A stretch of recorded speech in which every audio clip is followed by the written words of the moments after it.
हम महुआ में बैठे हुए हैं विजय यादव इवेंट शो के बैनर तले, और यहाँ पे एक गायिका आई हुए हैं सुनीता राज है ना, सुनीता राज, जो यूपी गोरखपुर से चल के आई है। तो आइए उनसे ही बिना देर की हुई मिल पाते हैं। तो सबसे पहले सुनीता जी, मेरे चैनल में आपको स्वागत है।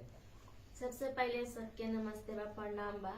और मैं सिंगर सुनीता राज गोरखपुर से चलकर बिहार आए हैं प्रोग्राम करने के लिए, और विजय यादव इवेंट शो के माध्यम से। और हम लोग यहाँ बहुत अच्छे से है, अच्छा प्रोग्राम भी हो रहा है, बहुत अच्छा लग रहा है प्रोग्राम करके भी। अच्छा, विजय यादव इवेंट शो का जो ऑनर है विजय यादव जी, उनका व्यवहार कैसा है आपके प्रति या किसी भी कलाकार के प्रति? बहुत ही अच्छा है। जैसे गोलू जी हैं और विजय यादव सर जी हैं, बहुत ही अच्छे हैं। यहाँ रह के बहुत अच्छा लगा, इसलिए मेरा सब परिवार है। अब कितने दिन से यहाँ आए हुए हैं? 20 तारीख को हम लोग हो गए, 20 तारीख को आए थे हम यहाँ पे। बहुत सारे स्टेट वाले कहा